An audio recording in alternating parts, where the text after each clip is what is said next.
నమస్కారం. వార్తలకు స్వాగతం. ముందుగా ముఖ్యాంశాలు. అమరావతి ఆవకాయ ఫెస్టివల్లో పాల్గొన్న ముఖ్యమంత్రి చంద్రబాబు నాయుడు. ఈ సందర్భంగా ప్రసంగం.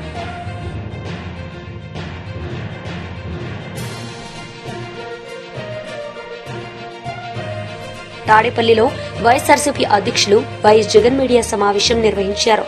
ఈ సందర్భంగా ఆయన టీడీపీ నేతలపై విమర్శలు. అమరావతి ఆవకాయ ఫెస్టివల్లో పాల్గొన్న ముఖ్యమంత్రి నారా చంద్రబాబు నాయుడు.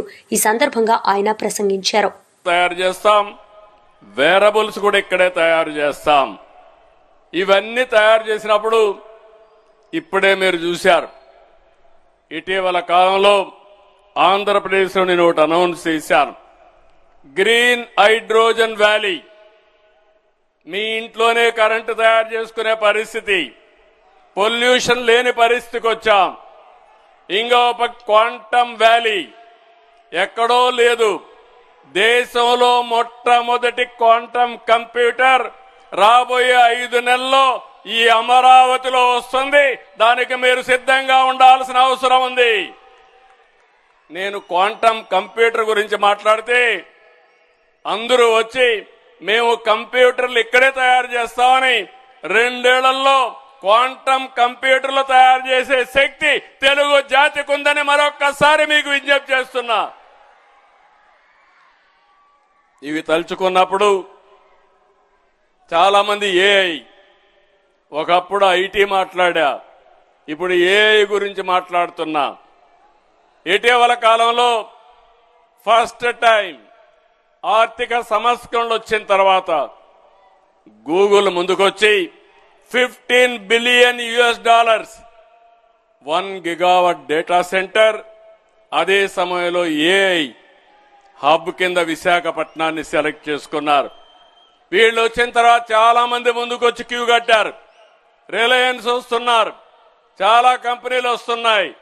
చాలా మంది డేటా సెంటర్లు పెట్టి ఆర్టిఫిషియల్ ఇంటెలిజెన్స్ తో ముందుకు పోయే పరిస్థితికి వచ్చారు. ఇవన్నీ వచ్చిన తర్వాత చాలా మంది నన్ను అడుగుతున్నారు, ఇప్పుడు ఇవన్నీ వస్తే ఉద్యోగాలు పోతాయని. నేను ఒకటే చెప్పాను, ఉద్యోగాలు ఎక్కడికి పోవు. ఉద్యోగాలు కల్పించడానికి టూరిజాన్ని ప్రమోట్ చేస్తామని ఇప్పుడు టూరిజాన్ని ప్రమోట్ చేస్తున్నాం. అన్ని ఇజమ్స్ ఆర్ ఇర్రెలవెంట్ అయిపోయినాయి. ఒక 30 ఏళ్లకు మన పేరు చూస్తే భావజాలాలపైన మాట్లాడేవాళ్ళం.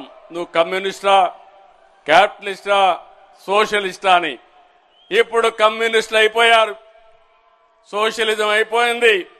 ఇప్పుడు అందరూ కూడా మాట్లాడేది టూరిజం గురించి మాట్లాడే పరిస్థితికి వచ్చారు. దాంట్లో ఏమాత్రం అనుమానం లేదని చెప్పి నేను మీకు తెలియజేస్తున్నా. నేను మిమ్మల్ని అందరినీ ఒకటే అడుగుతున్నా, టూరిజానికి కావాల్సింది ఆతిథ్యం ఇచ్చే మనస్తత్వం ఉండాలి. 18 నెలల్లో ఒకప్పుడు 4-5 వేల రూములుంటే మన దగ్గర 18 నెలల్లోనే 5,000 రూములు, కొత్త రూములు శాంక్షన్ చేశాం. హోటల్స్ కి ఇండస్ట్రీ హోదా ఇచ్చాం. నాకు ఏమాత్రం అనుమానం లేదు, రాబోయే 10 సంవత్సరాల్లో లేకుంటే ఇంకా తక్కువ సమయంలోనే 50,000 నుంచి 1,00,000 రూములు ఆంధ్రప్రదేశ్ లో వస్తాయి. దీంట్లో అనుమానం లేదని చెప్పి కూడా నేను మీకు తెలియజేస్తున్నా. నిన్నే నేను సూర్య లంక చూశాను. ఇంతవరకు గోవా బీచ్ మాట్లాడుతున్నాం. రేపు రాబోయే రోజుల్లో ప్రపంచమంతా పర్యాటకులు మన సూర్య లంక గురించి మాట్లాడే పరిస్థితి వస్తారు. మీకు అనుమానం అవసరం లేదు. ఇలాంటివి ఒక పక్క పోలవరం చూస్తే, పాపికొండలు చూస్తే బ్యూటిఫుల్ ప్లేస్ వచ్చే పరిస్థితికి వచ్చింది. ఇలాంటివన్నీ కూడా మనం చూసినప్పుడు రాష్ట్రం మొత్తం ఇప్పుడే మన వాళ్ళు ఇది అయిన తర్వాత పులికాట్ దగ్గర ఫ్లెమింగో ఫెస్టివల్ వస్తా ఉంది. తర్వాత గండికోట ఉత్సవాలు, గ్రాండ్ కెనన్ గురించి మాట్లాడతాం. అలాంటిది బ్రహ్మాండమైన ప్లేసు గండికోట. విశాఖ, అరకు కాఫీ, అరకు ఉత్సవాలు, ఈరోజు అరకు కాఫీ గ్లోబల్ కాఫీ అయింది. దీన్ని ప్రమోట్ చేయడం మొదలుపెట్టాం. మొన్నే ఆనంద్ మహీంద్ర ఒక ట్వీట్ ఇచ్చాడు. అరకు కాఫీ కేజీ 10,000 రూపాయలు. దాన్ని ఆన్లైన్లో పెడితే 1 గంటలో అమ్ముడైపోయినాయి. ఎంత డిమాండ్ ఉందో మీరు గుర్తుపెట్టుకోవాల్సిన అవసరం ఉంది. That is the power of Araku coffee అని చెప్పి కూడా నేను మీకు తెలియజేస్తున్నా. దానికోసం అరకు ఉత్సవం పెడుతున్నాం. ఏపీ ట్రావెల్ మార్ట్ ఈవెంట్తో 9 జిల్లాల్లో ప్రత్యేకమైన కార్యక్రమాలు రూపొందిస్తున్నాం. ఇక టెంపుల్ టూరిజంలో ఎవ్వరూ మనతో బీట్ కాలేరు. వెంకటేశ్వర స్వామి మన రాష్ట్రంలో పుట్టడం మనందరికీ అదృష్టం. కలియుగ దైవం వెంకటేశ్వర స్వామి. ఆయన బ్లెస్సింగ్స్ ఎప్పుడు మనకుంటాయి. అందుకే నేను ఎప్పుడు ఆలోచిస్తాను, అమరావతి ప్రజా రాజధాని, అమరావతి దేవతల రాజధాని, కలియుగ దేవుడు వెంకటేశ్వర. తాడేపల్లిలో వైఎస్ఆర్సీపీ అధ్యక్షులు వైఎస్ జగన్ మీడియా సమావేశం నిర్వహించారు. ఈ సందర్భంగా ఆయన టీడీపీ నేతలపై విమర్శలు చేశారు. First of all, Rayalaseema lift. One should understand the background of how why it was conceived. One should understand the importance of that project. See, today, if you were to look at the FRL of Srisailam, it's 885 feet. And if you were to look at where Pothredipadu, that is Pothredipadu head regulator, which is the lifeline for Rayalaseema, this level is at 881. So only when you have a water level at 881, you would have the design discharge of 44,000 cusecs flowing through the Pothredipadu head regulator, which in turn, this water, when it flows through Pothredipadu head regulator, would suffice the needs of Rayalaseema and Nellore districts. The entire Rayalaseema and Nellore district are dependent on the Pothredipadu head regulator, which gets operational only at 881 meters when the water reaches 881 feet. Whereas 885 feet is the FRL of Srisailam reservoir. Now this is the background. And now if you were to see the plight of affairs the state is reeling under, if you were to check the last 20 years record, maybe for 3-4 years at best, you would have a situation where the water is flown through Pothredipadu and the allocated quota of water reached the downstream riparian districts. Out of 20 years, only 3-4 years at best. This is the situation. While the situation continues to be like this, where the flood days every year are being reduced, today you have only 20-30 days of flood at best per annum. While this situation continues to exist, on the other hand, you have in Telangana lifts which are operating at 800 feet. You have Kalvakurthi expanded, Kalvakurthi, which is a 20 TMC, 25 TMC capacity plant, where without approvals they have expanded to 45 TMC. You have SLBC at 825 feet, which is another 40 TMC capacity. You have Palamur Rangareddy Dindi, which is a lift capacity of 2 TMC per day. Every day it has the capacity to draw 2 TMC of water per day, which also operates at 800 feet. Then you have, before the water reaches Srisailam. From Jurala itself, you have Bhima, Netampadu, Koil Sagar lifts, which is approximately 1 TMC capacity, which even before the water reaches Srisailam, from Jurala itself, the water is diverted. While all these exist as lifts, you also have a situation where indiscriminately there is a powerhouse on the left bank, which is in Telangana side, where 4 TMC of water per day is discharged out of Srisailam at a level of 777 feet itself. So you have almost 8 TMC of water which is being discharged out of Srisailam at a level of 777 to 825 feet itself. 8 TMC of water is discharged out of Srisailam. Be it through these lifts, what would be coming into operational as the works are going on, or be it through this powerhouse operations, which is blatantly abused. Now, if this were to be the case, 8 TMC of water, if 8 TMC of water were to be drawn out of Srisailam every day, then you tell me, when will the water reach 881 feet? On how many days you would have a situation? మాజీ మంత్రి KTR media సమావేశం నిర్వహించారు. ఈ సందర్భంగా CM Revanth రెడ్డిపై విమర్శలు చేశారు. రైతు పరిస్థితి సరే, ఇక రైతు భరోసా పక్కన పెడితే, రైతు బంధు పక్కన పెడితే, ఇలా రైతుల అవస్థ ఇప్పుడే హర్షవర్ధన్ రెడ్డి గారు చెప్పినారు. క్రాప్ హాలిడే ప్రకటించే దుస్థితి, యూరియా కోసం లైన్లలో యుద్ధాలు చేసే పరిస్థితి. నేను చెప్తుంది అబద్ధమా? మీరు చూస్తున్నారు గ్రామాల్లో. మీరు చూడండి ఒక్క మాట, లైన్లు కడుతున్నారు, చెప్పులు లైన్లో పెడుతున్నారు రైతులు. మరి అవన్నీ పేపర్ వాళ్ళు ఫోటోలు తీసి, మా తమ్ముళ్ళు వీడియోలు తీసి సోషల్ మీడియాలో పెడుతున్నారు. మరి తప్పించుకోవాలా? ఏం చేయాలా? అందుకే కొత్త ఉపాయం పన్నినాడు రేవంత్ రెడ్డి గారు. కొత్త ఉపాయం కనిపెట్టినాడు. ఏమని? ఇక షాప్లో కాదు, యాప్లో ఇస్తా అన్నాడు. షాప్లో ఇయ్యడంట యూరియా, యాప్లో.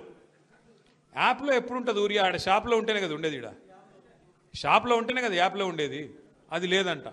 కానీ ఇప్పుడు ఇంకొక కొత్త ఆలోచన, యూరియా కార్డు అంటే ఇప్పుడు ఈ గ్యారంటీ కార్డులు అయిపోయినాయి, గ్యారంటీ కార్డులు మొత్తం అయిపోయినాయి అంటే, ఇంకా అన్నీ అమలు అయిపోయినాయి, అన్నీ జరిగిపోయినాయి. ఇప్పుడు యూరియా కార్డు ఇస్తారంట.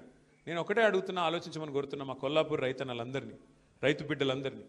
కేసీఆర్ గారు 10 ఏళ్ళు ప్రభుత్వాన్ని నడిపినప్పుడు ఒక ఆటోవాడికి డబ్బులు ఇస్తే బాయికాడికి వచ్చి బంగారం వలే 6 కావాలంటే 6, 10 కావాలంటే 10 బస్తాలు వేసిపోయిన మాట యాదికుందా? వాస్తవమేనని చెప్పేది.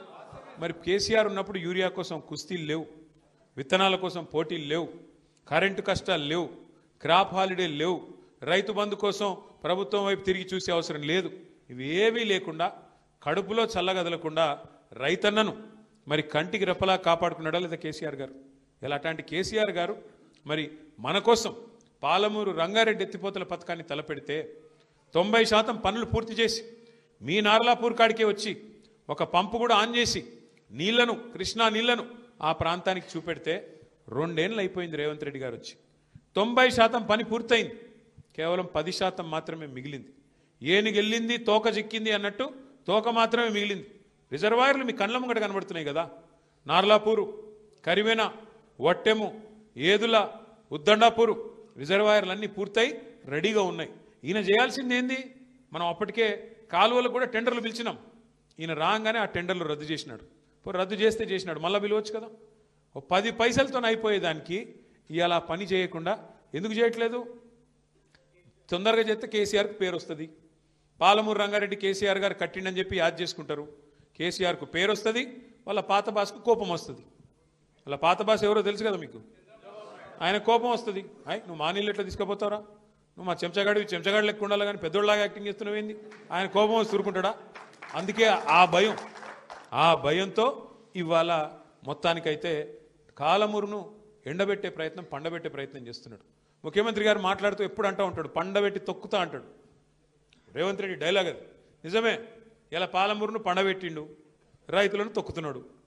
ఎక్కడలోని అక్కడ మీరు జూరాల అక్కడ పోయి చూడండి, అక్కడ మొత్తం క్రాప్ హాలిడే. నిన్న మొన్న పోయినారు మా నాయకులు అందరూ కలిసి, జూరాలకు పోయినారు. పోయి చూస్తే నీళ్లు లేవు, నీళ్లు లేక క్రాప్ హాలిడే అక్కడ కూడా డిక్లేర్ చేసినారు. కానీ ఇలా రేవంత్ రెడ్డి వితండవాదం చేస్తున్నాడు. ఆయన ప్రభుత్వం జూరాలనే కట్టేది ఉండే, పాలమూరు రంగారెడ్డి ఎత్తిపోతల పథకం, నీళ్లు లేని కాడనే మోటార్లు పెట్టేది ఉండే. ఎవడన్నా తెలివైనోడు రైతు నీళ్లు లేని కాడ మోటార్లు పెడతాడే? ఎవరన్నా వ్యవసాయం మీద అవగాహన ఉన్నోడు పెడతాడా? ఇంకా మా కర్మ ఏంటంటే, మేము కొంతమంది ఇక్కడ ఉన్న వాళ్ళం ఎమ్మెల్యేలు ఉన్నాం.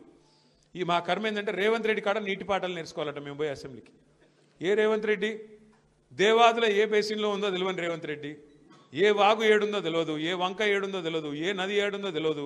పోనీ అది కూడా కాదు, ఇంకా దారుణం ఏంటంటే బచావత్ అవార్డు ఏందో తెలియదు, బచావత్ ట్రిబ్యునల్ ఏందో తెలియదు, బ్రజేష్ కుమార్ ట్రిబ్యునల్ ఏందో తెలియదు.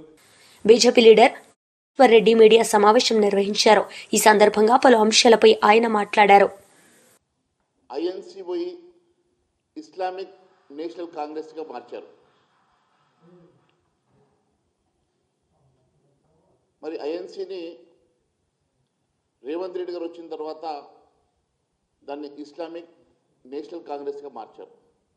స్వయంగా రేవంత్ రెడ్డి గారు చెప్పారు, కాంగ్రెస్ అంటే ముస్లిమ్స్, ముస్లిమ్స్ అంటే కాంగ్రెస్ అని. ఈరోజు భారతీయ జనతా పార్టీ మీద మాట్లాడే కనీస నైతిక హక్కు కూడా రేవంత్ రెడ్డి గారికి కానీ కాంగ్రెస్ పార్టీ నాయకులకు లేదు. ఒక బ్రిటిషర్ స్థాపించినటువంటి ఐఎన్సీ ఈరోజు ఇస్లామిక్ నేషనల్ కాంగ్రెస్గా మార్చినటువంటి మీరు ఈరోజు ఇస్లామిక్ నేషనల్ కాంగ్రెస్ పార్టీలో అధ్యక్షుడిగా పనిచేసి దాని ముఖ్యమంత్రిగా తెలంగాణకు పనిచేస్తున్నటువంటి రేవంత్ రెడ్డి గారు చరిత్రను గుర్తు చేసుకొని మాట్లాడాల్సిందిగా కోరుతా ఉన్నాం. మరి అదే మాదిరిగా ఈరోజు తన పదవి కాపాడుకోవడం కోసమో, రాహుల్ గాంధీకి మచ్చి చేసుకోవడం కోసమో, రాహుల్ గాంధీతోటి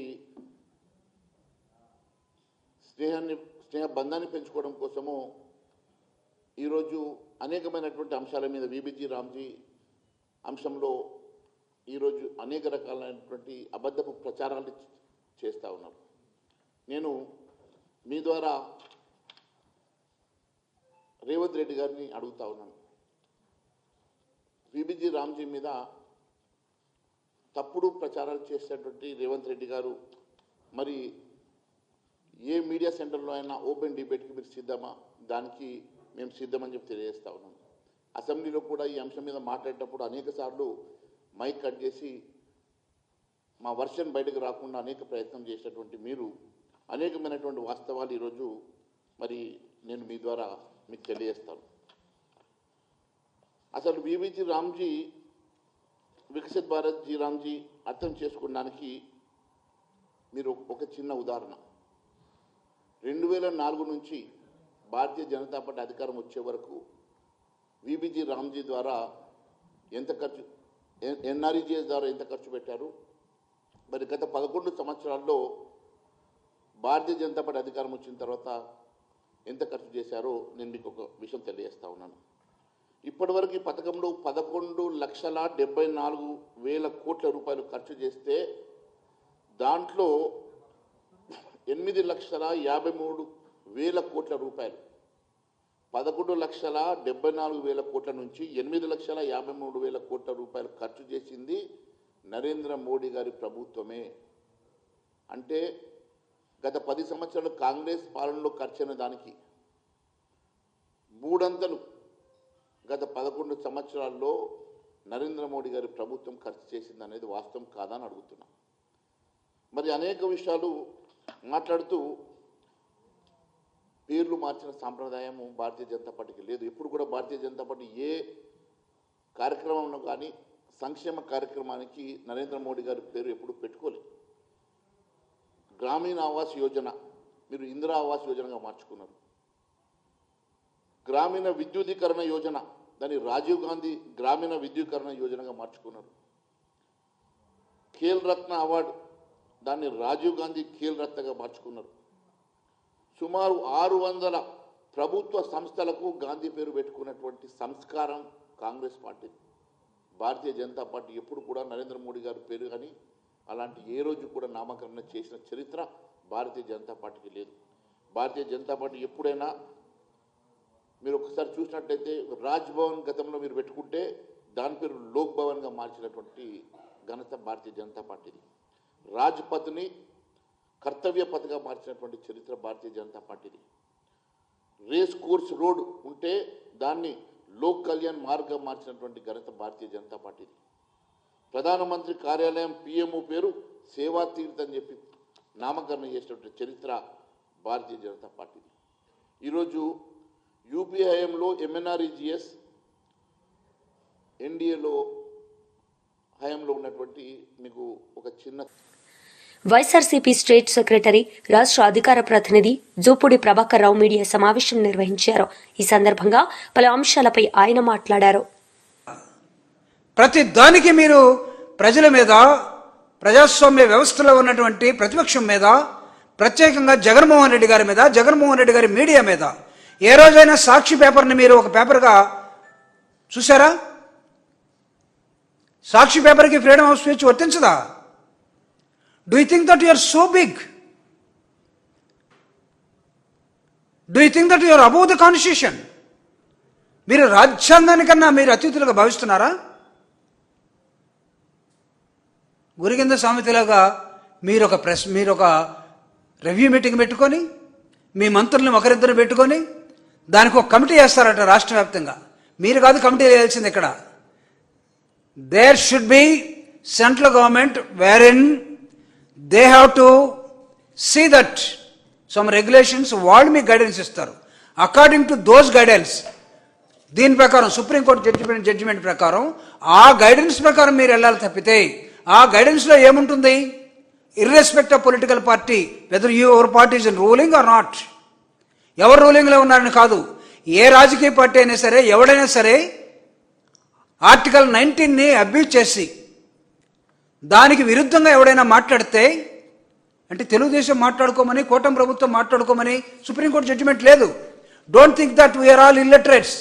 మీరేదో చదువుకున్నట్టుగా, మాకెవడికి చదువు రానట్టుగా, ప్రతిపక్ష పార్టీ మాత్రమే మిమ్మల్ని గందరగోళం చేస్తున్నట్టుగా, మీరు ప్రతిపక్ష పార్టీ నాయకుల మీద, కార్యకర్తల మీద, సోషల్ మీడియా మీద కుట్ర పన్ని దౌర్జన్యపూరితంగా మీరు చేయాలనుకున్నటువంటి విచక్షణ రహితమైనటువంటి అన్ని దాడుల్ని కోర్టులు గీడిస్తాం మిమ్మల్ని. In the light of the Supreme Court judgment, what you people are doing? ఏమనుకుంటున్నారు మీరు? అంటే ఈ రాష్ట్రంలో ప్రతిపక్షం అనేది ఉండకూడదు, మీరు ఏది చేసినా చెల్లాలి, మీ ప్రతి ఆటకి తైతక్కలాడేదానికి ముఖ్యమంత్రి కొడుకు రాష్ట్రం విడిచిపెట్టి ఎటు వెళ్ళిపోతారు? నో షెడ్యూల్, ఇన్ఫార్మల్గా కనపడకుండా వెళ్ళిపోతారు. ఎక్కడికి వెళ్ళాలని అడగకూడదు, అడిగితే సోషల్ మీడియా కేసు. ఇదే సుప్రీంకోర్టు జడ్జిమెంట్ చెప్తుంది. ఎక్కడ ఎవరిని మీరు ఏ విధంగా నియంత్రణ చేయాలనుకుంటున్నారు? అంటే జగన్మోహన్ రెడ్డి గారి తరపున, వైఎస్ఆర్ కాంగ్రెస్ పార్టీ తరపున ఎవడు ఏమీ మాట్లాడకూడదు. మీ ఒక్క పార్టీ ఏమైనా రాజ్యాంగం ప్రకారం రిజిస్టర్ అయిందా? ప్రతిపక్ష పార్టీలు మిగతా రాజకీయ పార్టీలు లేవని భావిస్తున్నారా? అరే మీరు ఫ్రీడమ్ ఆఫ్ స్పీచ్ని నియంత్రించాలనుకొని సుప్రీంకోర్టు జడ్జిమెంట్కి వ్యతిరేకంగా ఎవరికి తెలియదన్నట్టుగా మీరు రివ్యూలు పెట్టుకొని చేసే విధానం ఏదైతుందో ఇది అప్రజాస్వామికం, ఇది రాజ్యాంగ విరుద్ధం. మా లీగల్ సెల్ కానీ, మా పార్టీ నిర్మాణం కానీ, మా పార్టీ నాయకులు కానీ, మా పార్టీ మీడియా సెల్ కానీ, లేకపోతే సోషల్ మీడియా కానీ ఎక్కడ కూడా మేము ఎవరిని కూడా అబ్యూజ్ చేయటం లేదు. ఉన్న విషయాన్ని ఉన్నది ఉన్నట్టుగా మేము ప్రజలకి వేలెత్తి చూపదలుచుకున్నాం. వేలెత్తి చూపడం కూడా, హైలైట్ చేయడం కూడా తప్పు అయిపోయిందని భావించే కుట్రపూరిత విధానంలోకి ఈరోజు టీడీపీ గవర్నమెంట్ వెళ్తూ ఉంది, ఈ కూటమి గవర్నమెంట్ వెళ్తూ ఉంది. ఈ కూటమి గవర్నమెంట్ని ఖచ్చితంగా నియంత్రిస్తాం, ప్రజా ఉద్యమాన్ని నిర్మిస్తాం, ప్రజల్లోకి తీసుకెళ్తాం. ప్రతి అంశాన్ని మీ దగ్గర ఉన్నాయని చెప్పి వార్తలు ముగించే ముందు ముఖ్యాంశాలు మరోసారి. అమరావతి ఆవకాయ ఫెస్టివల్లో పాల్గొన్న ముఖ్యమంత్రి చంద్రబాబు నాయుడు. ఈ సందర్భంగా ప్రసంగం.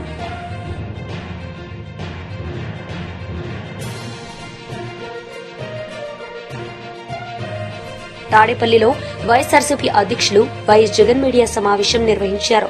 ఈ సందర్భంగా ఆయన టీడీపీ నేతలపై విమర్శలు. ఈ వార్తలు ఇంతటితో సమాప్తం. తిరిగి ప్రసారమయ్యే వార్తల్లో మళ్లీ కలుద్దాం. అంతవరకు సెలవు. నమస్తే.